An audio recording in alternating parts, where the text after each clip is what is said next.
Hey, what's going on? It's At the Letters, brought to you by Miller Lite, the original light beer. Today is Monday, October 10th. My name's Arden Zwelling. Ben Nicholson Smith is with me, as always, our producers, Christian Ryan and Nick Andrade. Ben, what the hell just happened? What happened? Oh man, I Who have are we? No idea. What is baseball? What happened to the Toronto Blue Jays? Explain life for me, please. I will do my best. I offer no promises on that front. I mean, I guess first of all, thanks to anyone who's listening at this point, because that weekend was enough to take a lot out of anyone, any Blue Jays fan for sure. So thanks for being here with us, trying to understand what happened. I don't know. Like I find it very difficult to explain. We do know the Jays were up 8-1 at home in a game that they absolutely should have won, and they lost it. And that's pretty devastating for the Blue Jays players, for the coaches, for their fans, for everyone in the organization. I just think every one of these chances, when you have a healthy young core like this, each chance is hard to come by. And so I just don't see a silver lining here. I just think it sucks and they're done. So two things. First of all, and I have trouble explaining this to people, but it's like I feel like I've come out of a vacuum, or I've come out of a dream, right? Like you think about it. Yeah. What Ben, the lockout ended in early March, and you and I and Shy and everybody else who works on this, and obviously the Toronto Blue Jays themselves, have been just at it every day since. Things went from 0 to 100 with lockout ending in early March. 7 straight months, every single day at it. Every single day I wake up just all right, what happened last night with the Blue Jays? What did I see? What are my thoughts on it? How do I contextualize it? What do I think it means? How do I connect it to greater themes? What will I say if I am asked this about it? How am I going to write about it? How am I going to talk about it? What do I think about it? Every day, just building into that night's game, into the next contest, which is typically coming within 24 hours. Yep. And then also okay, I woke up and I'm in Baltimore, and in physical time and space, I need to be in Pittsburgh later, or whatever, just all of those thoughts and just everything that just consumes your entire life. All that 7 months for 28 hours of playoff baseball. It goes from 100 to 0 like that. And it's just whoosh. You're just out of the vacuum so quickly. Game 1 started Friday at 4 o'clock. Game 2 ended Saturday at 8:20. 28 hours. And it was just whoosh. Life changed. I'm having a hard time wrapping my head around it. 100%. And I think too, along those lines, even within Saturday afternoon, a period of, I think the game was 4 hours and 10 minutes, something like that. 4:20, I think it was. Yeah. A long game. Long game. A lot happened in that game. We'll obviously get to all of that. But there was a period of time, the Jays are up 8-1. I'm sitting in there with Shy and Blair and David Singh in the press box. I'm going to Shy, we're talking about flights, right? Because we're thinking you, me, and Shy, we're going to go to Houston. It's okay, obviously, we have to be ready for this. They've got, at that point, all this momentum. They're playing great. It's all right, this is getting to the point that we need to be ready logistically to move our physical selves to Houston. So it's get things ready, make sure that we're ready for that contingency. Of course, you're planning for the game itself as well. I had written, keep in mind, Teoscar Hernandez in this game, he had the game of a friggin' lifetime. Yeah. Season on the line. His team facing elimination. Teo goes out and hits 2 home runs against the defending Cy Young winner. What a game. So I had written this whole story about Teoscar, 800 words in. I know Shy had a whole gamer written. David had a gamer, or a piece written as well. They all just get scrapped. So you're sitting there and then the energy just disappears from the building. And of course it does, because, again, this is just, I know it's easy to say, this team is young and this team is going to do so many special things. We don't know that. They might miss the playoffs next year, or they might have injuries next year that prevent them from reaching the playoffs in full health the way they did right now. And so I'm not going to try to find a silver lining right here. I just think you only get so many shots with a team this talented, and now one of those shots is gone. The Teoscar game it would have been, because think about also how he hit those home runs. One of them was off a left-handed slider to Oscar Hernandez, who does not hit left-handed sliders out of the ballpark. A guy who actually like chases left-handed sliders at nearly a 60% rate. A guy who the night prior in game 1 had an absolutely miserable game against Luis Castillo, making early outs, chasing, grounding into double plays in big spots. I mean, a guy who like showed up in a huge way. And we're not even going to talk about that. There's a million moments from that game. Matt Chapman diving into first base. We're not even going to talk about that. That would have been like an iconic moment if the circumstances had been different. But yeah, I mean, broadcasting that game, I was in the booth with Ben Wagner, and it's like similar thing, right? Like I'm thinking about game 3 midway through game 2, and I'm thinking about, wow, Blue Jays are getting into like Seattle's bullpen right now. Like they are softening up that bullpen for game 3. I'm thinking about the Blue Jays pitcher usage and just like, wow, like how does John Schneider keep like just enough powder dry so we can get through game 3? I'm thinking about like Ross Stripling, who was going to start game 3, thinking about like, what's his outing look like? How much length can they get out of him? Like, how is he preparing for it? Ross Stripling literally was already preparing. During game 2, he was going over his scouting reports for game 3. Wow. Like, he was preparing his attack plan in the Blue Jays clubhouse during game 2. Like, he was mentally looking at game 3 and how he was going to pitch that outing. But, like, just to, to your point about trying to explain it and, like, feeling like you can't, like, it's just like game 2 of that series and that series as a whole, like that was just baseball.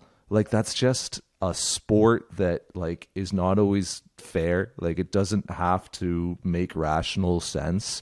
It's chaotic, like it's volatile, insane things happen. You're hitting one round object with another round object, and like you can prepare yourself like as well as possible, and the Blue Jays do, and they think about these things in insanely granular detail and try to push the percentage points in either direction and give themselves the best possible opportunity to win and to have outcomes go their way.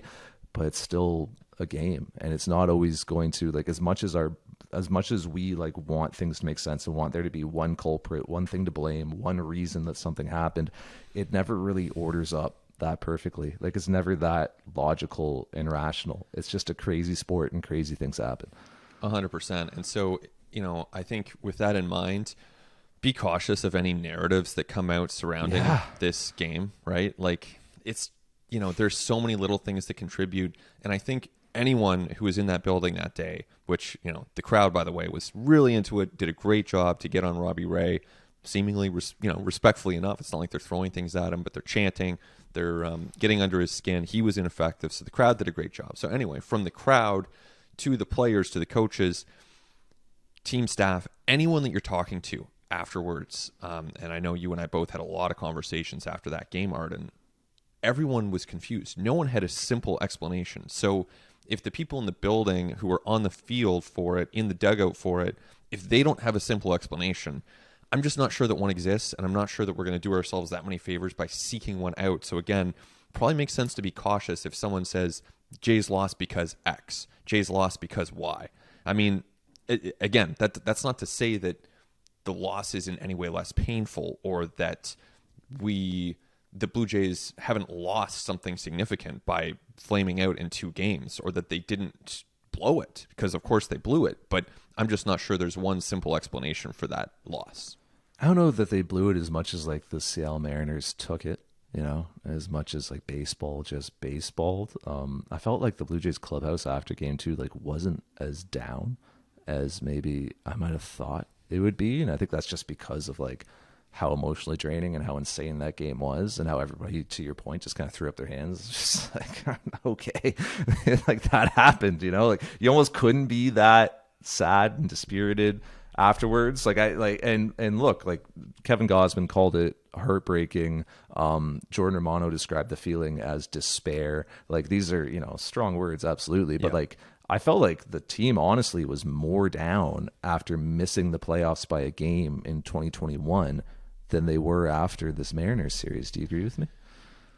I don't agree or disagree. I don't necessarily remember that closely. And of course, we were not in the clubhouse last year, right? Yeah. I'm trying to remember. So I'm even thinking just from like the Zoom avails that we had with guys, right? And just from the conversations even having in spring when people were still like pissed off about it and really upset about missing the playoffs by one game. Like people were still talking about it months later. 100%. I think they'll be talking about this one for a long time. I really do. But you're right. I think in the moment, like afterwards, and there's something about athletes here and baseball players where you spend 6-7 months saying, on to the next, wash it, on to the next. And you do that after every single loss. And even good teams lose all the time, right? So they've lost 70 plus times this year. They have that experience of saying, okay, wash it, on to the next. And I think some of that muscle memory almost takes over even after a huge loss. Now, there were guys like Vladdy, Bichette was in the dugout just staring out at the Mariners celebrating, in the clubhouse after the game. You see Manoah kind of just sitting there, Chapman and Bo talking in hushed tones to one another, Vladdy packing up his locker, pretty downcast. But then you have others who are, process it differently. So it's hard to compare, and it's obviously unfortunate for the Blue Jays to even have to entertain such a comparison, because I think in both cases there's such a feeling of like unfulfillment, because in 2021 they obviously didn't get the chance to play a single playoff game, and now this group has gone another season without winning a playoff game. So this group has not actually won a playoff game together yet. We need an entire episode to talk about game 2 essentially, and we'll do it in the second half. But let's just talk quickly about game 1 and what happened there and just what we saw from Luis Castillo, and we can get to Alek Manoah and his outing. But my goodness, when a guy takes the mound with not one but 2 fastballs that he is sitting 99 with and then hitting 100 with, and we're now talking about a 4-seamer that he is dotting away from right-handed hitters and just right on the edge of the strike zone away from them. And then a 2-seamer that he's driving in on their hands and that has giddy up right into their kitchen. And look, big leaguers can hit velocity. Big leaguers face upper 90s stuff all the time. The Blue Jays saw more of it than any team in baseball this year. The Blue Jays saw it 20.2% of the pitches the Blue Jays faced this year were 95 plus. That was the most across MLB. And the team hit 260 against them, 324 WOBA. They did fine against premium velocity. The Blue Jays can hit really hard stuff like Luis Castillo was throwing. But the challenge and the thing that made it impossible that day is that it was 2 of those pitches with that velocity moving in different directions, put you in an absolutely impossible situation. And then, oh, by the way, let me just locate these sliders down and away. So I'm coming right up against you with that 2-seamer and getting you to bend back in the batter's box at your hip. And then I'm making you lunge out at these sliders down and away from you. And oh, by the way, I'm Luis Castillo. I have this phenomenal changeup that I barely even need on this day because I am so perfect with everything else. When you take 4+ pitches with amazing command into an outing, Ben, if you put the 1927 Yankees in there and it was Babe Ruth and Lou Gehrig and these guys, could they have done anything against Luis Castillo? I just don't think that anyone was beating Castillo on that day. 100%. And not to get back into our Babe Ruth, Lou Gehrig debates here, because some might say that he would have no-hit them. Honestly, the stuff from Castillo was the best stuff I've seen in person all year. I mean, I've seen Bieber and McClanahan and Ohtani, and we've seen a lot of really good pitching against the Blue Jays this year. That was the best stuff I've seen all year. When you combine it with the location, like you said, the 2 fastballs going 99, the slider, the changeup, the setting, the stakes, the strength of the opposing lineup. I know it's a very right-handed lineup, and Castillo matches up well against right-handers, but to me, this was the most impressive pitching performance that I've seen in person all year. He was incredible. That's why you give up 2 top 50 prospects to get him. What a great trade by the Mariners to acquire Castillo, and that now has pushed them forward to facing the Houston Astros. So, it's and by the way, the Jays had some interest in Castillo. I am led to understand that they were never a front runner for him this summer, but they did have some interest in July. And clearly, this is why you go out and get a pitcher like that. And We can get to this later, but there were times that, maybe the Jays bullpen and pitching staff was a little short this series. Could have used a little bit more, certainly, not to make this into a, let's reassess the trade deadline. But this is an amazing move by the Mariners, and Castillo was as dominant as it gets. So to me, that was a game, you talk about, did the Mariners win? Did the Blue Jays lose it? This is a game the Mariners won. I would not fault the Blue Jays for this one. They were just outplayed. They were just completely outplayed, and they didn't make mistakes, but Castillo was dominant, and the Mariners earned that win. Well, and I think the Blue Jays feel they made the second best offer for Frankie Montas at the trade deadline. So if you're in on Montas to that extent, I would imagine you have a lot of interest in Luis Castillo as well, who's a better pitcher, right? And who showed it in that outing. And it was interesting coming into it. He had a couple clunkers down the stretch against some not great opposition, right? 2 of his final 3 outings, he did not have that stuff that he had at Rogers Center. But then, as you said, I would put that up with the Ohtani outing against the Blue Jays, and then also the one Dylan Cease threw against them in Chicago, which I was at. That was a crazy day for Cease as well. But I mean, and it's funny, man, with Castillo, I didn't think the Blue Jays had a bad approach against him. I didn't think that a lot of times guys are overmatched, and a lot of times guys were chasing because how do you not? But I thought the Blue Jays battled him, man. Luis Castillo gave up more hits in that outing than Alek Manoah did. I thought the Blue Jays were finding ways to get bats on balls. They were not striking out a lot until I think it was the 7th when Castillo struck out the side. But until that point, Blue Jays were putting balls in play. They were trying to work counts against him. They were doing a really good job. I just don't think that there was a good enough job to be done against Castillo. And then it's almost unfair when you say, well, all right, Castillo's done for the day. Let's go ahead and change speeds on this lineup and make the speed go up to Andres Munoz. Let's take out friggin' Luis Castillo, who carried 99 into the 6th inning, and let's bring in a reliever who's going to throw even harder and go up to 102, 103. I think that Alek Manoah on the other side had to be perfect for the Blue Jays to win that game. Yeah, and just on Castillo first in the approach there, you see Kirk taking it the opposite field, down the right field line, Springer taking it into the right center field gap, going to the opposite way. So the Jays certainly doing what you probably should do against elite velocity and staying back on it, making solid contact. It's all they could do. It was not enough. And like you said, I mean, Manoah would have had to be perfect. And he was not. He came out, in my opinion, a little bit too amped up. He was throwing 95s. He hit Julio Rodriguez. He obviously made a bad pitch to Cal Raleigh, and Raleigh punished it and sent it over the wall for his second massive home run in the span of 8 days for the Mariners, also including his shot that sent them into the playoffs. So, yeah, I mean, Manoah was okay.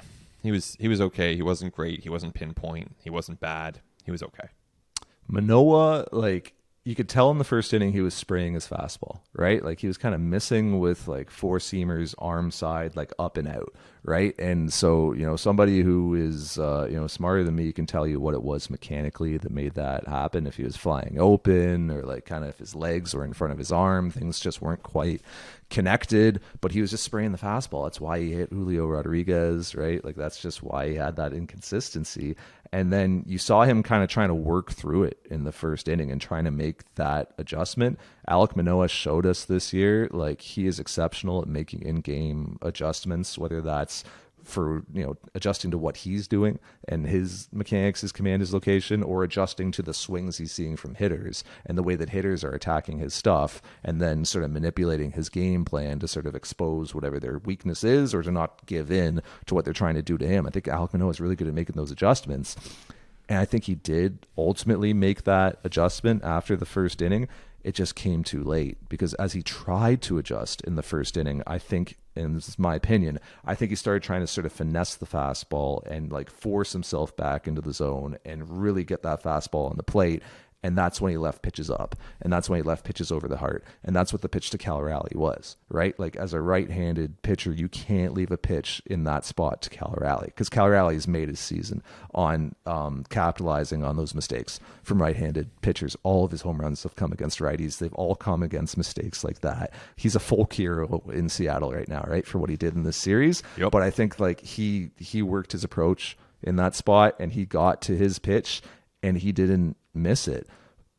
But after that pitch, we just saw the same old Alek Manoah, right? Like from the second through to whenever he came out the fifth or sixth, like typical Alek Manoah, like quick outs, moving off barrels, like doing his thing, working at a good tempo. Like he was fine after that. I mean, he just was shaky in that first inning, probably too amped up. You saw him, Ben, come out for his warm-up. It was a game that started at 4:07 p.m. He came out for his warm-up at 3 o'clock.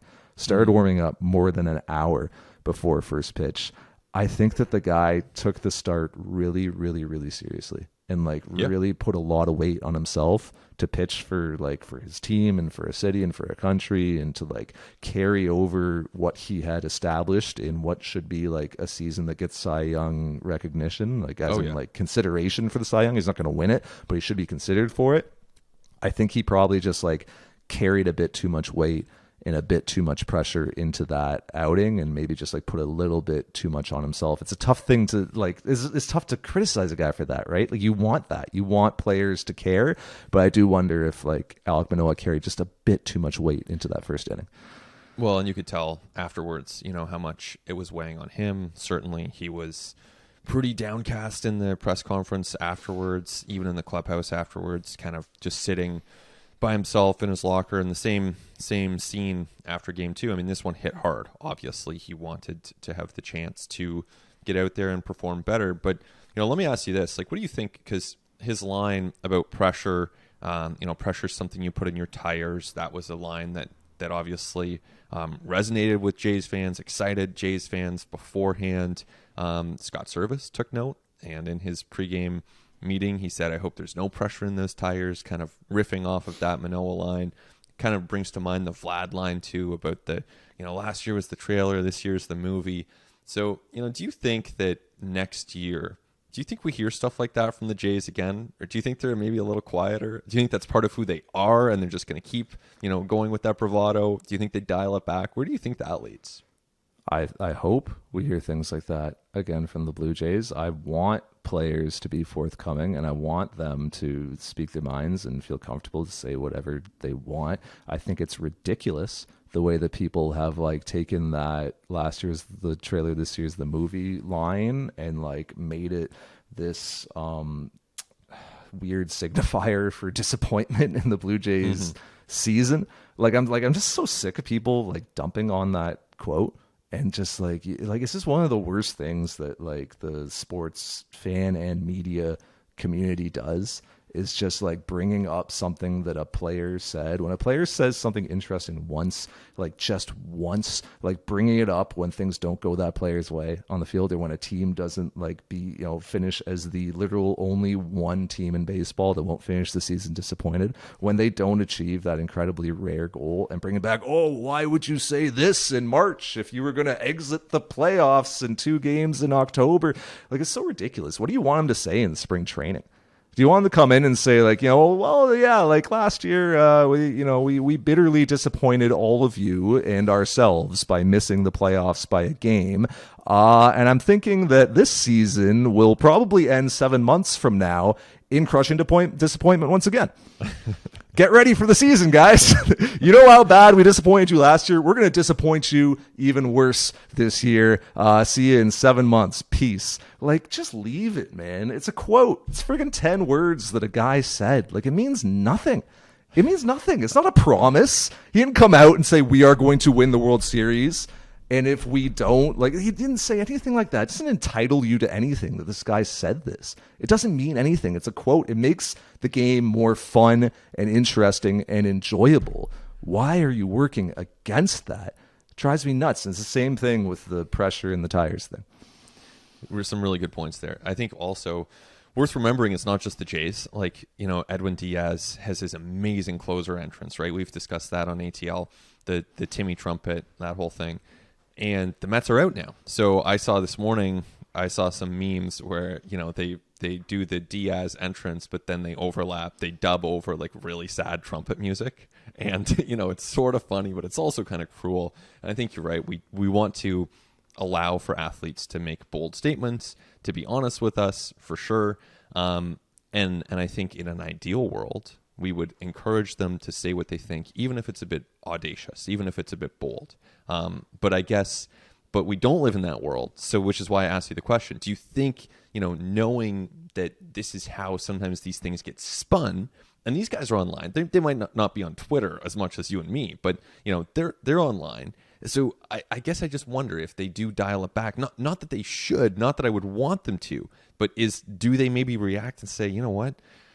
This time we're just gonna keep this to ourselves. We're not gonna put it out there publicly in quite that same way, which would be a shame. Is it even that audacious? Like, is it even that bold to just say like last year's the trailer, this year's the movie? Like, or pressure say, something like, you put in your tires. Yeah, is that so audacious? Right? Like, right. bold I would guess be in like this, these Seattle Mariners jamokes. We're gonna like sweep them out of the city. We're not even taking them seriously. They suck. We're the best. They don't deserve this. We've earned it. Screw them. Like, that would have been audacious and bold. Nobody said that. Right? 99.9% of sports quotes are just, we're taking the opponent very seriously and we've got to earn it. And we're trying to give 110% and like work really hard and blah, blah, blah, blah, blah, right? And the 0.1% that is like just a marginally interesting. It's not even, these aren't even really good quotes, man. Like, last year was a trailer, this year's the movie just isn't even that like inventive or creative or interesting. Honestly, it's not even that creative. The pressure is not something you put in your tires. Air is something you put in your, like, oxygen is something you put in your tires. Tires have pressure, but like the quote didn't even make sense, honestly. So like the fact that people like ascribe so much to these like little throwaway lines that athletes say to just make our lives like a little bit more interesting, and then want to throw it back in their faces when they fail and when they're disappointed that their team didn't win, man, I could not be more fatigued of that BS. I like that. That's a good take. Can you just share an opinion on this, please? What do you think? Man, I agree with you. Like, that's why I'm saying like, I'm saying I think that's a good take. So do you? What do you think? Answer your own question. Like, you posted. So, what do you think? Well, I think first of all, you're right. We want athletes to be entertaining. Agreed. Okay. It is a shame that when they say something like, "This is the movie you're going to want to watch," that gets thrown back in their face. It's a shame.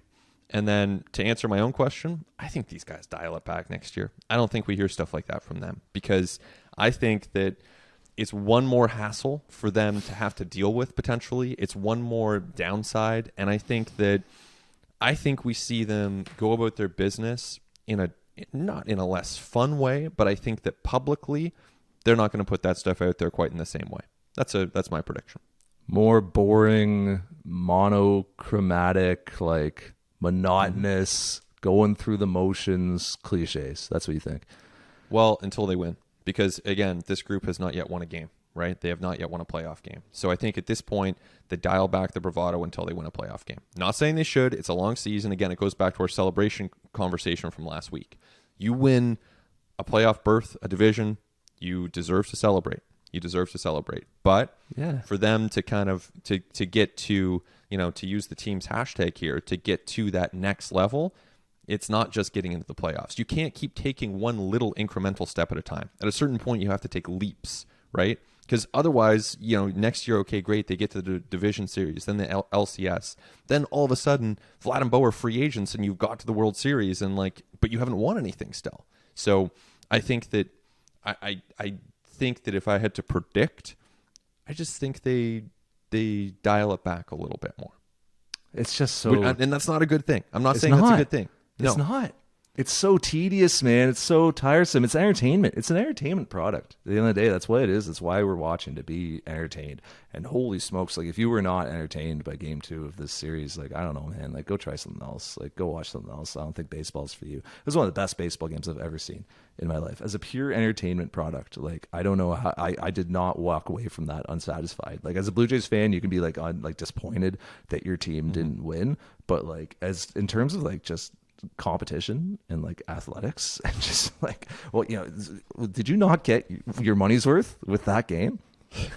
Well, I mean, I'll say this. It was incredibly entertaining. I think that game would have been a perfect game to watch as a neutral fan. If you're a Brewers fan, if you're a Cincinnati Reds fan, what a perfect game to watch. And if you're a Blue Jays fan, absolutely horrifying. like what are we watching this for, though? It's to be entertained, right? It's like to take our minds off of like how crushingly dispiriting life is at all other times. So like that's what this is about. So what more did you want other than your team winning, A win. I guess? But yeah, a win. There was a win in the game. Yes, just I think our audience wanted a Blue Jays win. We should talk about that game, and we will, and so much more when we continue on At The Letters. It continues on At The Letters. Arden Zwelling, Ben Nicholson-Smith. Our producers are Nick Andrade and Christian Ryan. I've gone for a very long walk and, stared into the abyss and recollected myself. People are going to think that was planned, Ben. Like, I had no idea you were even going to bring that up. I didn't know that I was going to bring it up surprise. either. Yeah, it was just kind of spur of the moment, and I started putting these things together, and I thought, I wonder what Arden thinks about this, and I'm glad I asked. That Yeah, was found out. Great reply. It's about 7 months in the pressure cooker of baseball, and they had to let off a little steam. Let's let off a little more. Because it's time now for Major League Beer for Major League Baseball, brought to you by Miller Lite, the original light beer. Ben, we've seen it now. We've seen the new MLB playoff format, the new 3-game wild card round, 4 series, all 3 games hosted by the home team. Kind of interesting. 3 of the 4 series were sweeps. 3 of the 4 series won by the road club. But just what did you think of our first example of this new format? So, of course, it didn't work for the Jays. And you can blame a lot of different things for that, whether it's the players, the umpires, the manager. Of course, we'll get to all that. But I don't think you can blame the format at all. And to me, honestly, when you separate the result from it and you just look at the format itself, I actually really like the format. I think 3 games is so much better than 1, because if you did run into a Luis Castillo or someone who's just having the game of their life, you don't want your season to end in 1 game at the hands of someone who's just performing like that, a starting pitcher who's totally dominant. I like that a team has to push, win that second game, really earn it. The Mariners obviously did. They played very, very well to get there. And I think that in years to come, we're going to see a lot of game 3s. We're going to see more game 3s, and those games have the chance to be really special too. So I don't know where you land on it, but I actually really like the format after 1 year. It was interesting from like a strategy perspective and thinking about how teams would approach it, thinking about how they'd construct their rosters, who starts game 1, who starts game 2, how do you deploy your bullpen, like do you shift, do you not shift? Like it was interesting to see how teams do things differently a little bit in the 3-game series versus the regular season. I still think it's really unsatisfying to have a 162-game regular season and then have 3 teams that qualify for the playoffs get only 2 games, right? And for as salty as Blue Jays fans are going to be after the result that they experienced, I mean, how tough is it to be a New York Mets fan right now and to see your team win 101 games and lose the division in a tiebreaker to the Atlanta Braves, right? Like 101 games. Like what did Cleveland win to win their division? Like 91 maybe, right? Like 10 games less, something like that. Maybe they won 92. I mean, and then the Mets go out in a wild card series. I still think that's really unsatisfying, but like what I would do is like way grander and never going to happen, in that I would like shorten the regular season substantially and expand the postseason substantially, and I would have like a 140 some game regular season, even whatever the number is that makes the math correct, and then I would expand the postseason field, and I would have like more. Like I would have longer rounds, and I would do it sort of like just like a tournament, right? Like first round, second round, third round into a championship, and it's like maybe 5 or 7 game series right from the jump. So that's what I would do, but what I would do is never going to happen. Here's an idea. What if the two teams facing off in the wild card series are separated by 10 or more regular season wins, then the team with more wins automatically begins that series up 1-0. Sure. Yeah, you could do that. You could even make the series like just the home team's up 1-0, right? Wow. The home team's got to win 1 and the road team's got to win 2. See, but that'd be tough if the teams are really close in record. That would be like a massive advantage. But I kind of like it if there's like a big gap in regular season wins. Yeah, but I mean, how much of an advantage was home field for the Blue Jays? They lost 2 straight. I think in game how much 2, how much of an advantage was home field for the Cardinals? Lost 2 straight. Well, it's not everything, but I think it's something. Yeah. It's interesting.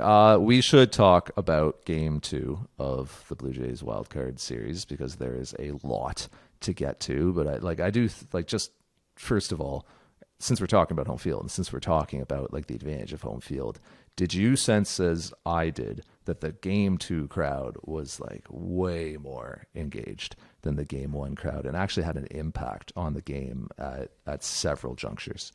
There's no comparison. And this is not to cast blame on the game 1 fans. Luis Castillo effectively removed that crowd from the game with the help of Cal Raleigh. So they were out of it. And that lead 4-0 in game 1, it felt like 6-0. The Jays got 3 runners to second base. That was it.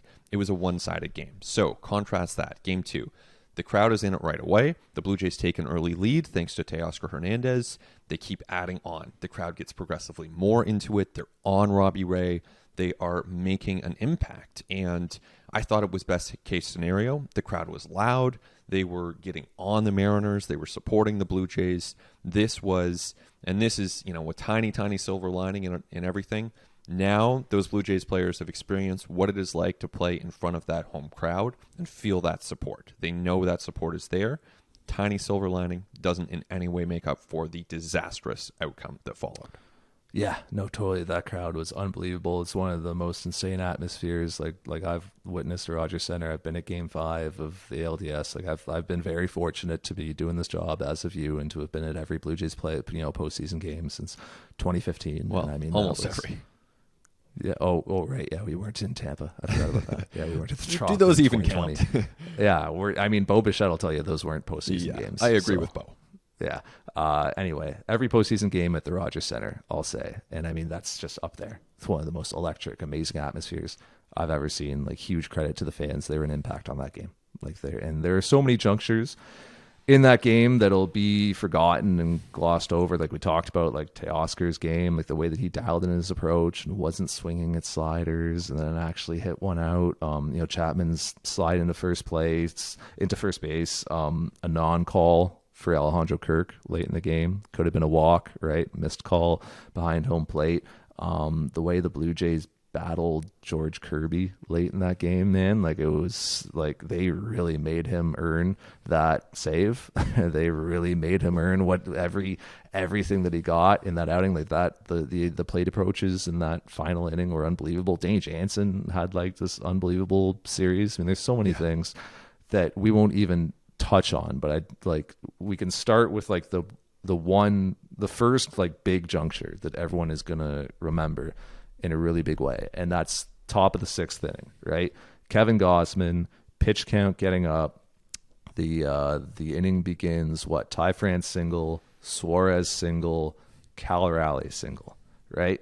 And then Gausman comes back, he strikes out Mitch Haniger, he faces Adam Frazier, pops him up, and then John Schneider goes to the bullpen for Tim Meza, brings in Meza, wild pitch, run scores, down in the zone to Carlos Santana, boom, over the left center field wall.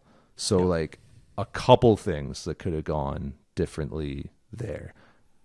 Bringing in Meza v. not bringing in Meza, and then defensive replacement in left, which was Tapia for Merrifield, who had been hit in the head. the inning prior, I want to say. Do you do either of those things differently?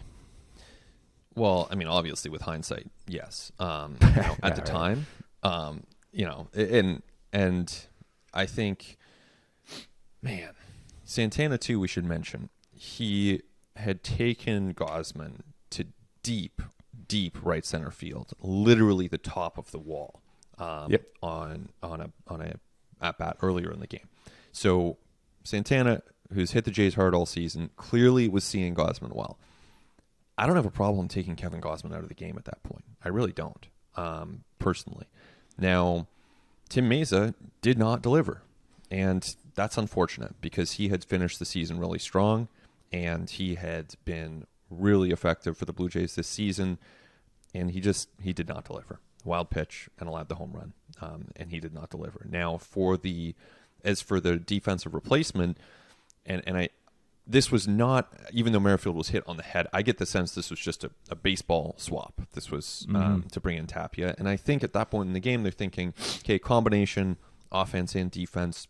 Obviously, you're not starting Tapia against a lefty. So, once Robbie Ray's out of the game, okay, Tapia is likely to face some righties. Get him in there.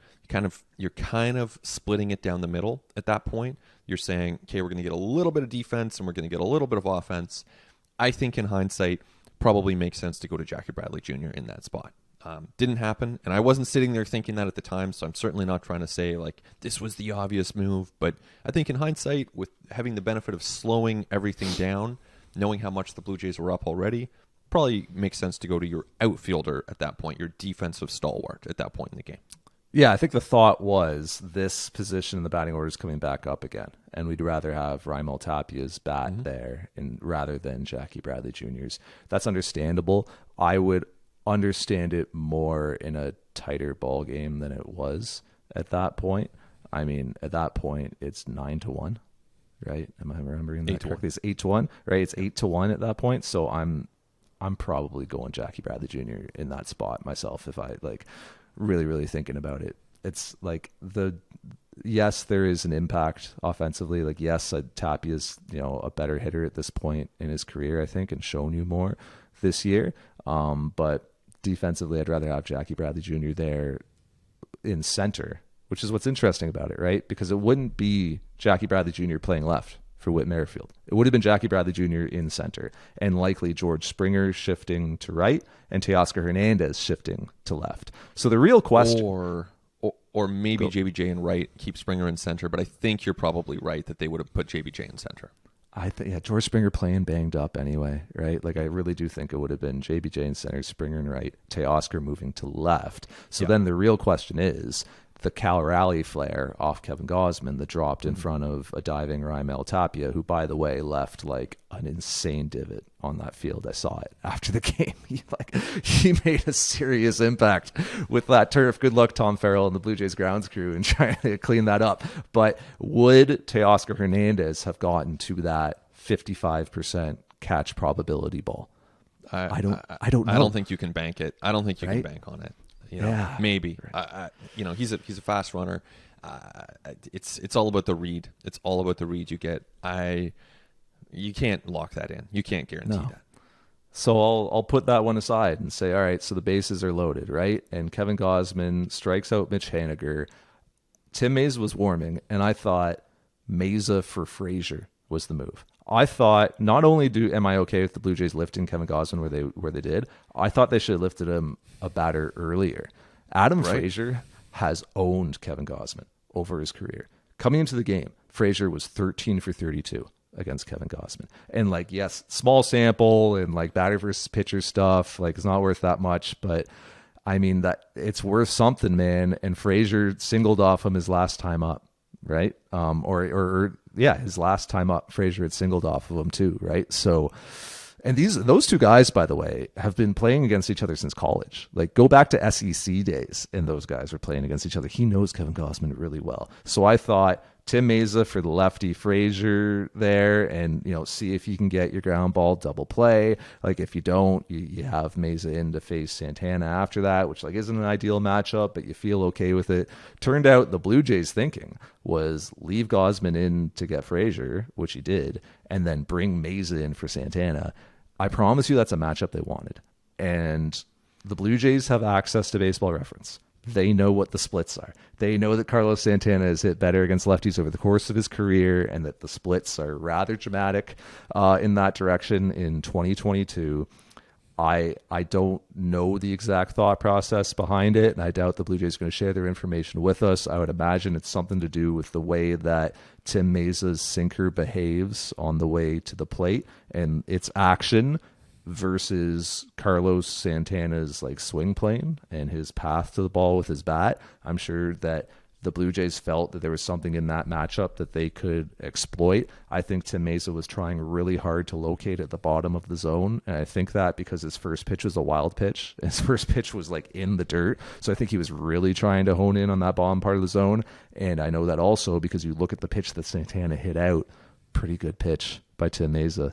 Down and away, right at the knees, bottom of the zone sinker. For Carlos Santana to like bend over at the hips at this point in his career and seeing what he's done this year and somehow get under that pitch and drive it out of the ballpark, that's an incredible piece of hitting on his part. So I guess like what I'm saying here is I really wouldn't criticize the Blue Jays for the move. Like I just think that the moves made sense, and I think they had their reasons to make them, and I think they put themselves in the position they wanted to be in there with Mesa versus Santana. It just didn't work out. Was it 91? Do you know offhand what the velo was for that Mesa pitch to Santana? I can look it up. I want to say quickly. 91. Yeah. 91. Yeah. And so that's where it's like, the decision makes sense. You don't know exactly what a guy's going to come out with. Like Castillo, for example, came out throwing harder. Manoah came out throwing a bit harder. Mesa, you want that pitch to be harder, ideally. 91's not very fast for major league hitters. I mean, we heard from Whit Merrifield, Carlos Santana didn't come out and say it, but I bet if you asked him, like, man, can you hit 91? Yeah, he can hit 91. He's done it his whole career. So it's just like, the decision makes sense. The execution wasn't there. To me, it's like, and I'm not saying it was a horrible pitch. It's not like it was center cut, but ultimately, there's a reason that Munoz is so hard to hit at 103. Like it's literally 12 mile an hour difference. So, that's and Mesa again. He's been so good for this team all year. This loss is not on Tim Mesa, but in that instance, he did not execute to the peak of his ability. I think the criticism at that juncture is player personnel. And is John Schneider not having a swing and miss option at that point that he could go to and feel okay using there in the sixth and be like, yep, and I've still got horses for later, right? Because like he doesn't want to go to Jordan Romano, his best swing and miss option in that spot. He wants to save Jordan Romano for later. So if the Blue Jays had just like one more like high velo, big action, big stuff reliever in their bullpen, somebody who can miss a bat in that spot with the bases loaded and 2 outs in the 6th inning, that's what they needed. So I don't think it's on Tim Mesa. I don't think it's on John Schneider. I think it's on having just one less swing and miss reliever than you needed. I agree. And we'll get to what happened later, but I agree. And I think and look, no one wants to hear me go back and relitigate the trade deadline, but we were saying this then. It would have been useful. It would have been very useful. And they could have used one more arm. And look, is anyone really happy, sitting here today being like, oh my God, I'm so glad that, Aurelvis Martinez is still in the Blue Jays system. And it's, I don't know, maybe people are, but a playoff win would have probably felt pretty good too. It's fair to say also. Not to say that one guarantees the other. It's so easy in hindsight. It's not that simple, but I know. Yeah, right. Because we can do all these things. Well, if they had JBJ in there, would X have happened? And if they had gone to this guy, would Y have happened? If they left Kevin Gausman in, would Z have happened? But if you do any of this stuff differently, do you just rip open an entirely new space-time continuum and all kinds of different stuff happens, right? Yeah, exactly. And so, I'm only going to second guess the Jays on the stuff that I was first guessing them on, so that's where, I don't feel like we were saying at the deadline, they could have used one more arm in the wild card game. They could have used one more arm. So, okay. So what happens from there? And also, as we said at the time, it wasn't for a lack of trying by the Blue Jays. I think it's fair to also say that they pushed for relievers. They felt they made good offers, but they didn't go as far in those offers as other clubs did, thinking about like guys like David Robertson. Yeah, and ultimately, of course, you're going to try. That's your job to try. It's also your job to get it done. It's not, you got to get it done. It's not trying for relievers is not enough. You either get the pitcher, you either get the player, or you don't. Fair enough. So we move forward to the 8th inning, and that is where you have the Eugenio Suarez. I always say his name wrong, and I apologize to Eugenio Suarez. Eugenio Suarez off of Anthony Bass. It was like a full count, and Bass gets right up in his kitchen with like 96, and he lifts a flare into left. Raimel Tapia doesn't get to it. He was shifted to right center. Again, Blue Jays hadn't made a defensive replacement for Jackie Bradley Jr. at that point. Tapia had batted an inning prior. I think the Blue Jays got a little bit greedy there. And George Springer was due to lead off the bottom of the 8th. And I think they thought, all right, let's get one more George Springer plate appearance, and then we're bringing in Jackie Bradley Jr., right? Like, and I understand that. You want Springer at the plate more than you want Bradley at the plate in that situation. But there is an alternate timeline where you make that substitution, either if it's straight for Tapia, or what I think it more likely would have been Jackie Bradley Jr. in center, Teoscar Hernandez. Well, maybe it still would have been Tapia in left. I don't know. Either way, it was Tapia going for that ball in left, and he didn't get to it. That's one decision. And then there's also I guess it's a decision going to Anthony Bass in that spot, and not bringing back out Jimmy Garcia, who had pitched well in the 7th. My understanding is the Blue Jays were kind of operating on like 2 tracks there, because in the 7th they had a 3-run lead, right? And if the lead had stayed at 3 runs, I think Garcia was coming back out to face Suarez, and then Romano was going to start with Raleigh if the lead stayed at 3 runs. But then Danny Jansen in the 7th drove in Teoscar Hernandez to extend the lead to 4. And I think that's when the Blue Jays' thinking changed. And it was, okay, let's bring in Anthony Bass to face, the first 3 hitters of the 8th inning and see if we can get through the 8th with Anthony Bass, who, by the way, like top 10 reliever by ERA this season. Very good over the last 2 years. Like I said, there's not a ton of guys in the game you'd rather have in that spot than him. He's been very good. We have to give him credit at some point for what he's done and how good he's been. He has velocity. He has swing and miss stuff. Let's get Anthony Bass to the 8th, have Romano for the 9th, maybe saves a little bit of Romano for a potential game 3. But then Bass gives up the Suarez ball to left that drops, past Tapia, and then Raleigh and Haneker both go outside the zone to put balls in play that were off the plate. I mean, just a super unfortunate hard luck outing for Anthony Bass when he doesn't get it done. But just looking back at the decisions that were made and the balls that were put in play, hard for me to be too critical of it again. Yeah. So on this case, I'm going to start with the trade deadline, because here, good job by the Blue Jays. You got Anthony Bass. That was a good trade. I don't think anyone's going to regret Jordan Groshans going on to be a major league utility player for the Marlins. Whatever. You got Anthony Bass. It was a playoff year. Good for you. And he can help next year. That was a very good trade. Bass was brought in for swing and miss stuff against righties. He just didn't quite get the swing and miss. So again, to me, I would never pin this loss on one player or one person, but Bass, for his role in this game, did not deliver. He did not deliver. He had a role. He was supposed to get swing and miss. Weak contact is better than hard contact, but it's worse than no contact. And Bass was brought in for some no contact. And so, again, not pinning too much of this on him before this moment. Unfortunately, that's on the player. I think if you go back and you look at the Raleigh swing and the Haneker swing, I don't think that Bass throws those pitches any differently. Honestly, they're both outside the zone. The pitch is outside the zone. The Mariners did a really good job of putting in play. And then the Suarez ball, that's in the zone, but that is up and into Suarez. That ball had a 79 mile per hour exit velo, right? Okay. And it's a lazy fly ball to left, and Tapia has 101 feet to cover and only covers 96 of them. That's tough to pin that on Bass. Yeah, well, okay. Ultimately, this is a results game. And so I'm going to pin some of that on Bass. I am. It's a results game. You're in the playoffs. Maybe that's got to be 6 inches further outside. I don't know. I haven't watched the pitches enough times to say, but it's a results game. It's a results business. It's cruel. It's harsh. But to me, some of this has to be on the player. And in this case, it's Anthony Bass. Now, I will say that on the other side of it, and this is not a Seattle Mariners podcast, and it is not about to become one, so don't worry, I'll make this brief. But give the Mariners some credit, man. Hell They're yeah. down 8-1 on the road. 8-1 on the road, and they come back. Like, you flip this around, and it's like, what a remarkable display of focus and performance by the Mariners. Okay, that's done. Back to the Jays.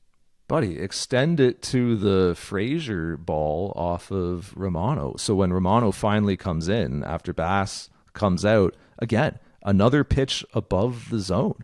And like Adam Frazier just like hacks it into the outfield. Like they did some amazing bat to ball work late in this game. The Mariners did. Like give their hitters full credit for what they did. So Romano's on now, right? Or do you want to say, like, would you have made a different reliever choice at the beginning of the 8th?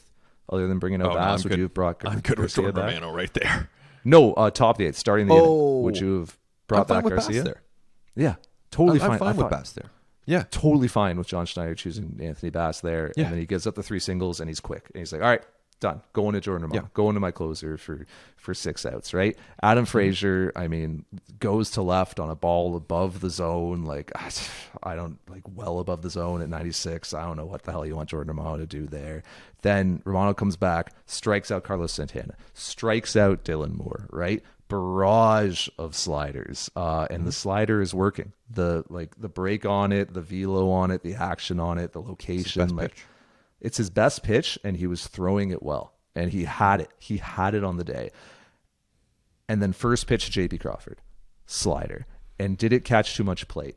Yes. But did J.P. Crawford get much barrel on it? Hell no. 70 miles per hour off the bat, and he just lifts it to the perfect part of shallow center field / deep second base, where Bichette and George Springer, two like absolute gamers who are playing as hard as possible with maximum intensity and effort and aggressiveness, are going for that baseball, and they collide and they are sprawled out, and both of them, like neither of them are getting up. The ball has trickled away. All of the runners were off with the pitch because it's 2 outs, so the Blue Jays had no shot of doing anything anyway. Tie ball game. How do you sum up what happened on that play? Oh man, there's no way, really. I think when we zoom out, that's probably the play that sticks with people years from now. When people are talking about this season, that's the play where it's like the Jays were up 8-1, and then no one's going to be talking about the pitch selection by Anthony Bass, but we will see that replay of Bo and George crashing hundreds of times. Unfortunately, I mean, that's the moment where it went totally sideways for the Blue Jays. And you cannot fault Bo Bichette. You cannot not fault George Springer. They are going max effort to make a baseball play, and they could not do it. And J.P. Crawford could not have thrown that ball any better. It was perfectly placed. It was exactly where it had to be to create maximum havoc, to take the energy out of the Blue Jays, to take the energy out of the stadium. And from that point, it was even at that point, but it was really tilted in some ways from a momentum standpoint to the Mariners' favor, and the Blue Jays were on their heels. If Jackie Bradley Jr. is playing center field and John Schneider doesn't want to get George Springer that one more plate appearance leading off the bottom of the 8th, if he brings in Jackie Bradley Jr. to play center field, do things go any differently? I don't know, man. I don't maybe. So. Like, there's a chance. I don't There's think a so. chance. It's not a guarantee, though. Like, you can dream of a best case scenario where JBJ gets like maybe a better jump and he's in there quick enough and calls off Bo, and Bo peels away at the last second. Like, maybe. But it's also possible it goes the exact same way. Or it's possible JBJ gets a worse jump and he's a step behind and there's no crash, but there's still like, who knows? Who knows? I don't second guess anything that happened there. I don't second guess the pitch. I don't second guess the deployment. I don't second guess Bo Bichette. Bo Bichette's just playing like as hard as he possibly can and trying to make an out with his team's season on the line. Like, I will never, ask a player to give anything less than absolute maximum effort. And that's what Bo Bichette was doing. Is it George Springer's ball? Like, is it the center fielder's ball? Yes. Yes, it is the center fielder's ball, but it's right on the boundary, man. Like, it's right on the boundary. There are certain infield defensive alignments where, like, the second baseman or the shortstop actually would be closer to that ball because of how you're shifted and just because of where you're starting from, right? So, I mean, it's the center fielder's ball if you're playing everything absolutely straight up in the way that, like, infielders would be positioned in a video game, but that's just not it. It's real life, and infielders are positioned in different places. So yeah, I think it was like right on the boundary, and I think that they both went for it as hard as possible, and they both laid absolutely everything on the line, and it didn't work out. Yeah, you had to almost look away at that point. Like, it was, well, I know you couldn't because you were in the broadcast booth, so that must have been quite a moment to. The game that you were calling, by the way, was much more eventful than game one when I was in there with Wagner. But I looked away. Like, I was standing up beside. I think I was talking to a Rash at that point, and I just looked away. I just had to, it was, and Springer too. We honestly at this point as we record this, we're not even sure what happened to George Springer. We know that he was hit maybe in the head neck area. Bichette's arm was hit really hard in that collision. We're not even sure what happened to George Springer. We just know that he had to be carted off the field at that point. Yeah, we know. So we know he was talking to his teammates after the game. They said something to the Blue Jays clubhouse after the game, so that's positive and that's encouraging. But yeah, he didn't look right as he, as he was getting up or being helped up after that hit and being, driven off on a cart. Like, my goodness, what a gutting moment! Like, just unbelievable drama in this ball game. Bo Bichette, I mean, an inning later is stealing a base at full speed, full effort, like running as hard as he can. Like, he was banged up in that play, man. Like, it wasn't only his arm, like, he had Springer kneed him right in the jaw. Like, that was a football collision. And there's Bo Bichette, like, an inning later stealing a base at high speed. And then, after the game, you and I, we were both talking to him and just like offering like really, thoughtful like perspective on his season and like just kind of putting like summing things up and like not, sitting at his locker like broken, covered in ice, or just like not like disheveled, like just like Bo Bichette, ultimate pro, ultimate competitor. Like, there, people dissect Bo Bichette's game 6 ways from Sunday, and I get it, but there is absolutely no questioning that guy's compete level, that guy's effort, that guy's heart. I know this is like cliche sports radio talk, but I really feel it, man. After watching him play the last 2 seasons, like every single day, the effort this guy puts in, the way this guy works, we see him before games too and after games too. Like, we see the commitment and the dedication and just the amount of energy mentally and physically that he puts into baseball. It's super, super impressive, man. It's incredible. Yeah, I agree with that. I think, the consistency is there. He's a player who, I think off the field, he's someone who's very controlled and very intentional, very deliberate. On the field, he gives, obviously we saw in that play, he gives everything he has. I think also, Bichette saying that this was the hardest year of his life on and off the field, and, didn't get into the details of that in the context of the post-game environment right there. But he was saying the hardest year of his life and also the most rewarding year of his life in a lot of ways. So he's gone through a lot, certainly, and the results were there. I mean, this isn't a regular season kind of recap podcast because of everything that happened in game 2, but he had a very, very good year and certainly showed up for the Blue Jays in the playoffs. 9th inning, Romano back out. What happens? He comes out and what's he do? Strikes out Suarez, and then it's double to Raleigh, fastball up, not his best pitch. I'm sure the scouting report said throw Raleigh fastballs because that's what he was throwing him. He wasn't throwing him his slider, and he clearly felt really strong about his slider on the day. So tough result when Raleigh gets you with the fastball. And then what? He pops up Haniger, and then it's Adam Frazier again with like another fantastic piece of hitting against a slider down and in to a left-handed hitter. Again, good spot, I thought. Was it a little bit up? Maybe, but like Jordan Romano's 29th pitch of the night, And it was a similar location where he's like gotten swing and miss from Suarez, right? Where he got like weak contact from Moore. It was a good pitch for him on the night. It was his slider. Jordan Romano, like talking to him after the game, was like, man, it's tough to get beat there, you know, in the way that I did when I feel like I pitched really well and I feel like I had my like good stuff. Like Jordan Romano will tell you there's been days this year and nights where he takes the mound without his best stuff and without his command, and gets good results, where he's not feeling his best and the velo's not there and the movement or whatever, he doesn't know where the ball's going, and he like gets good results and he records saves. But I think Jordan Romano really felt like on Saturday he went out with his premium stuff and still got beat. I think that's what makes it really tough to swallow.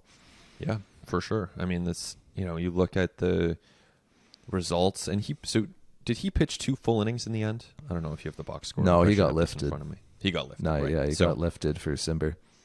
Right, of course. So Simber finished it out. But, you know, Romano threw 30 pitches, essentially. He was out there in the high leverage moment. I think the decision to bring Romano in made sense. I think the decision to take him out made sense. His execution, it's hard to find a ton of fault with the execution there, as you're saying. And so, you know, the common theme here is like, you know, It's baseball.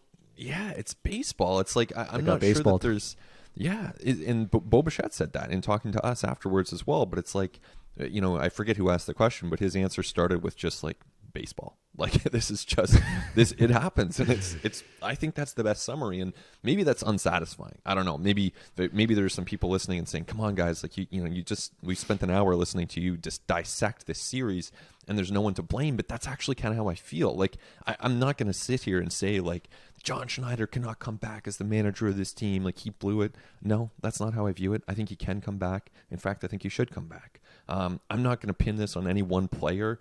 It's devastating. They were up 8-1. They absolutely should have won this game. But I don't see it as a collapse. I see it as a crushing defeat. And they should have won the game. They should still be playing. But I have trouble pinning this on any individual person or decision. Yeah, and that's reflected in the 99% win probability going into the 6th inning. Up 8-1. You should win that game. And 99% of the time, teams have to win that game. Yeah. It's baseball, man. The game, it's like I said off the top, the game's cruel. Like it's irrational. It doesn't always make sense. It's not always going to line up with a perfect scapegoat and this like ordered, logical reason why things happen. Like it's a confluence of a million different variables and factors that all come into play. Like I'm like you, man. I don't come out here and say, "Oh, they got to fire the GM. Oh, they got to get rid of the manager." Like Ross Atkins should and will be back. I think that John Schneider should and will be back. Like I don't foresee any major like changes outside of personnel, like player personnel, which is something we can talk about later. Yeah, and we have time to get to the player personnel stuff. Yeah. I'll say real quick on that front. Ross Stripling, talked to him. He's open to coming back. David Phelps, if he loved his time in Toronto, he's another free agent, potentially open to coming back. If he plays, I think he would be very open to coming back to Toronto. But again, we'll get to that. We have months and months of off-season talk ahead. But yeah, I mean, even you mentioned Ross Atkins, right? Like the GM, like, you can one more reliever with swing and miss. That's the one thing I'd put on him. One more swing and miss reliever. I agree with that. And at the same time, there's a 91-win team last year. It's a 92-win team this year. It's a good team. It's a really good core moving forward. They're in a good spot. We are going to see changes. In my opinion, to the roster, to the coaching staff. All of that is likely ahead. But I think John Schneider, it didn't work. It backfired. That is a manager's nightmare. That might be the worst game in some ways of John Schneider's career. Even if he manages for 20 years in the big leagues, that might be a game that sticks with him in 2042. Like, honestly, it's that kind of game. That is a manager's nightmare. But does that mean it was his fault? I don't think so. I really don't. I think it all went wrong, but I don't think it's his fault, and I think he's a good manager. Did John Schneider manage any differently in that game than he did in the regular season? Right? when he led this team to a whole bunch of victories over the second half of the year after Charlie Montoyo was dismissed. I mean, I saw a manager in that game trusting the process, trusting the information that he had, right? Like trusting the plan that was made, adapting based on what's happening in front of him, sure, but like just being really convicted in his decision making and in like the way that the Blue Jays arrive at the decisions that they make. It just didn't work out. But I don't think that it's like realistic to expect this team to all of a sudden become this like gut feel subjective decision making like group, right? Like they're objective, right? They're process oriented. This is who they are. They're evidence based. They had a reason for Meza versus Santana. That's a matchup that they wanted. I promise you, going into this series, they talked to Tim Meza and said, hey, there's going to be a moment late in one of these games where we're going to ask you to face Carlos Santana. This is before the first pitch is ever thrown. We're going to ask you to face Carlos Santana, and this is how we want you to pitch him because we like this matchup and the way that your stuff plays vis-a-vis his swing. I mean, this is what they do. And at the end of the day, it's still human performance, right? It's still execution. It's still like on the field, it's more art than science. But like Blue Jays management, and that's coaches, that's front office, that's analysts, that's tons of people who you'll never even know their names, believes that it is putting those players and those humans performing in the best possible position to succeed by being unemotional and objective and empirical in their decision making. And then they let the results be what they be and they live with them. But if they follow their process, they feel good about that because they're process oriented. And I think that's what John Schneider did in that game. He followed his process. It just didn't work out.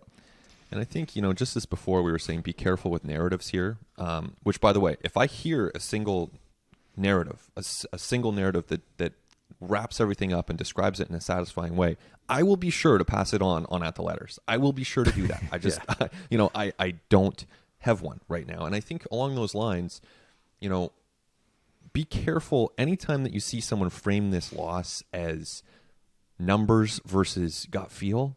Just be careful, because to me that says whoever's framing it that way probably has a personal bias against numbers and against analytics, that they're using this game to somehow advance that. I just don't see it that way. And of course, I love numbers. I also love the gut feel calls. I love the human element of sports. They're both essential parts of the game. You can't strip any of those away from what happened on the field. So just, I think, probably a word of caution right there. And when it comes to that human performance as well, like there's no savant category for like 49,000 people at Rogers Center. And like, I know I felt it in like the radio booth and even in game one, the lead into game one, but I especially felt it in game two, where I was like, oh, my emotions are higher right now. Like, me, man, like I'm pretty one note most of the time. Like I was like, whoa, I felt it. I can't imagine what the players felt on the field. Dude, Matt Chapman talked about like not feeling his hands in the batter's box after Teoscar's home run. And right? That's Matt Chapman, who is like one of the most in control, composed players that we watched all year. Yeah. Like he talked about having to gather himself. Yeah. Go ahead. That's Matt Chapman. Because, I mean, there are other players where, you could sense some nerves from some players, even at the podium at times, or you can just sense, it's a nervy time like for anyone who's in that stadium in that setting. But Matt Chapman, to me, was someone who was like at the opposite end of that spectrum. Like he seemed under control all season. And so if he's saying that, it tells you something. Well, and we talked about it coming into the series, right? That the Blue Jays were going to have techniques, and they're going to have ways of kind of staying composed and staying within themselves and focusing on process and focusing on swing decisions and swinging at the right pitches and not and not ones that are outside the zone. For pitchers, incredibly like fine motor skill position, right? Like just the littlest thing is off in your mechanics. You just get the littlest bit sped up here and all of a sudden you're missing the zone, right? Like we talked about how they're going to have ways to sort of stay within themselves in those atmospheres. And like, what did we see in this series? Alek Manoah, first inning, is spraying his fastball, right? In game one. Tim Meza comes in game two, first pitch, wild pitch in the dirt, and runners score. Adam Simber yanked his first pitch coming into the game. Adam Simber walked a dude. Adam Simber walked like 13 people all year. Like, Adam Simber does not walk a lot of batters. He came in and walked somebody in that game and like yanked a pitch like I've never seen him yank a pitch, you know? Like, when Matt Chapman is talking about how he has to work to control his emotions and like stay in the moment, and that's a guy who's been in multiple wildcard games before and a guy who just naturally runs the very low heart rate. I can't imagine what it was like for younger Blue Jays, for more inexperienced Blue Jays, for guys who hadn't been in that position before. Like, this is a team where the talent is through the roof. The desire is obvious. I do just think that perhaps the execution was a little bit undone at times in this series because of the circumstances, because of the atmosphere, because of the stakes. And I think that execution, and Matt Chapman talked to us about this, execution is like the hardest thing to learn. Like, executing in the moment is one of the hardest things to learn how to do that at the big league level. It's something that takes time, and it takes experience, right? Like, finding your intensity and your focus and balancing those things in those moments, it's so crucial and it's so hard. And I wonder if a lot of Blue Jays sort of learned something about what that takes in this series. I'm sure they did. It would be very surprising to me if they did not. And, you know, I think we've already heard John Schneider and some of the players frame this as a positive, frame this as a step forward. Yes, okay. I guess, sure, it's an incremental step forward. I still think this should have been a year where they took many steps forward. Like, dream big. Don't just settle for like, and I'm not saying they're happy with this. Of course they're not happy with this. But this should have been a chance to take many, many steps forward. And so, you know, to me, Arden, like, as I look at this season, I have to say I don't think it's a successful season for the Jays. You know, I think that given the expectations, given the talent, they fired their manager and they got swept in the playoffs and they blew an 8-1 lead at home. You know, it was a season where they had a lot of successes. It was a season where they had a lot of things go right. And it's a season that in many ways they should still be proud of as individuals and even collectively. I'm not saying there's nothing to be proud of here, but and maybe it's a media construct to say success or not success. It's not binary like that. But it's hard on the whole to look at this season, you know, fire your manager, get swept at home in the playoffs, and blow an 8-1 lead. That's to me, it's not a success. There are missed opportunities, definitely. 2022 and 2021, right? When you think about some of the talent that these teams have had, and we've kind of talked about it like all year. Why is the whole of this team so often less than the sum of its parts, right? Like, why do you have 2 MVP finalists in 2021 and a Cy Young winner? 2022, again, like Cy Young candidates on the roster, like a lineup every day that has maybe one hitter in it with like an OPS plus below 100. Some days 9 hitters with OPS pluses above 100. How do you have like the, you know, a AL best offense this year, second only to the Dodgers? I mean, 2 absolute beasts atop your rotation. One of the best closers in baseball over the last 2 seasons. Like, we don't say that enough about Jordan Romano. Like, one of the, like, second to like Clase, you know, like this guy, he's got a lower ERA over the last 2 years than Edwin Diaz. Okay. Oh, it's lower than Liam Hendricks. Yeah. It's lower than Ryan Presley. They've gotten incredible performances. And these are missed opportunities because you've let all that talent and like all that performance go by the wayside without achieving your goals in the postseason.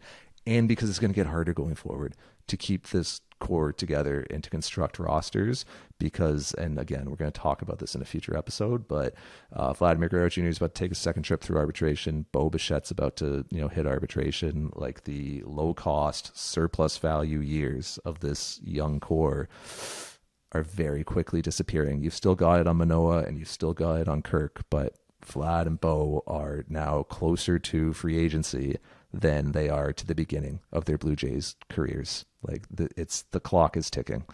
The clock is ticking, man. Like, they've played parts of 4 seasons. They have 3 seasons left. We are more than halfway through the pre-free agency years of Bo and Vlad with no sign of extensions coming. So, you know, we may be more than halfway through their tenure as Blue Jays before they hit free agency and sign with the Angels, Cardinals, Yankees, who knows? Blue Jays, could be the Jays.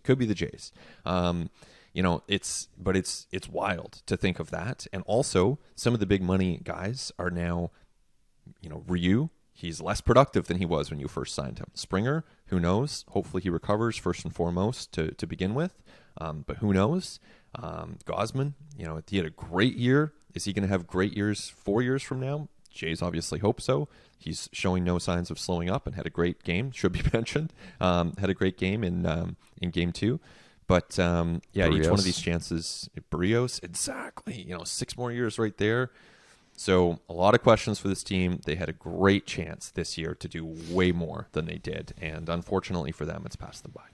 And then you couple in the fact that there were not many developmental success stories this year. Like Alek Manoah, obviously, like the biggest one, and incredible that you produced an Alek Manoah. Like that's an awesome outcome.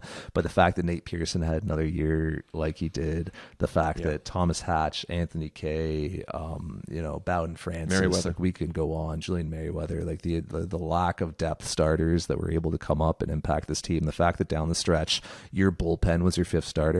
You were regularly throwing bullpen days, 92 win team. Addison Barger had a very interesting year in the minors. Cool. Like who else from a position player side is really like putting upward pressure on this roster right now? Like obviously you layer in that. Good, but yeah. Yes. No, Ricky Tiedemann, 20 years old at AA.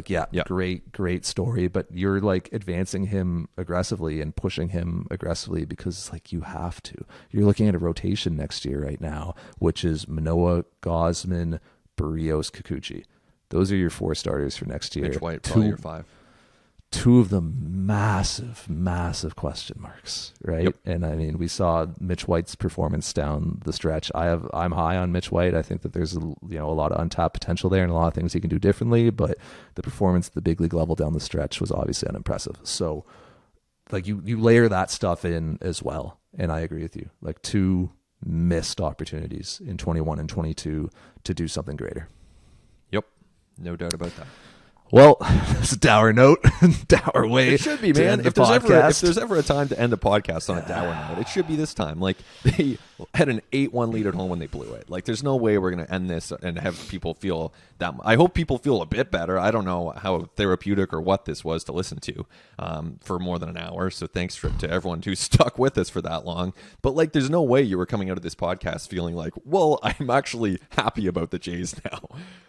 Actually, it's a good thing that they had the second worst collapse in MLB history. Yeah, going back to 1929. Yeah, 1929, when Cleveland was named. What was the Cleveland Athletics? Was it? Or they? No, Philadelphia Athletics. Philadelphia Athletics, right? It was it was a name of a franchise that was like they had that name at that point. That's how long ago it was. Well, there's your silver lining.